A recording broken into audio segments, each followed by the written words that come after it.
सम्यक नागरिक पतसंस्था अध्यक्ष, संचालक मंडळ व एजंटने अनेक खातेदारांची फसवणूक केल्याचा आरोप करीत भीम ब्रिगेड संघटना वतीने पतसंस्था विरोधात 8 सप्टेंबरपासून बेमुदत उपोषणास सुरुवात केली आहे।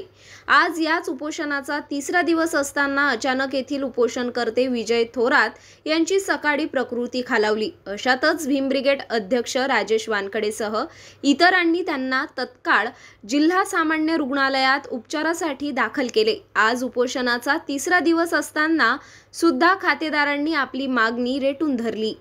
विभागीय आयुक्त कार्यालयासमोर सुरू असलेल्या उपोषणस्थळी आज सुद्धा जिल्हाभरातील अनेकांनी भेट दिली। अमरावती शहरातील असंख्य खातेदार असल्यामुळे त्यांच्या नातेवाईकसह मित्रमंडळ वतीने त्यांना साथ मिळाल्याचे दिसून येत आहे। खातेदारांचे व्याजासह रक्कम परत करण्याची मागणी रेटून धरल्याने आज दुपारी जिल्हा उपनिबंधक कार्यालयात अधिकाऱ्यांनी यावर तोडगा निघावा या हेतूने भीम ब्रिगेड संघटना, खातेदार व सम्यक पतसंस्था अध्यक्ष, संचालकांची बैठक बोलविण्यात आली आहे। 2 तासापासून यावर आतमध्ये चर्चा सुरू आहे। आता या चर्चेतून तोडगा निघणार की पुन्हा आंदोलन वेगळ्या दिशेने जाणार का याकडे सर्वांचे लक्ष लागले आहे।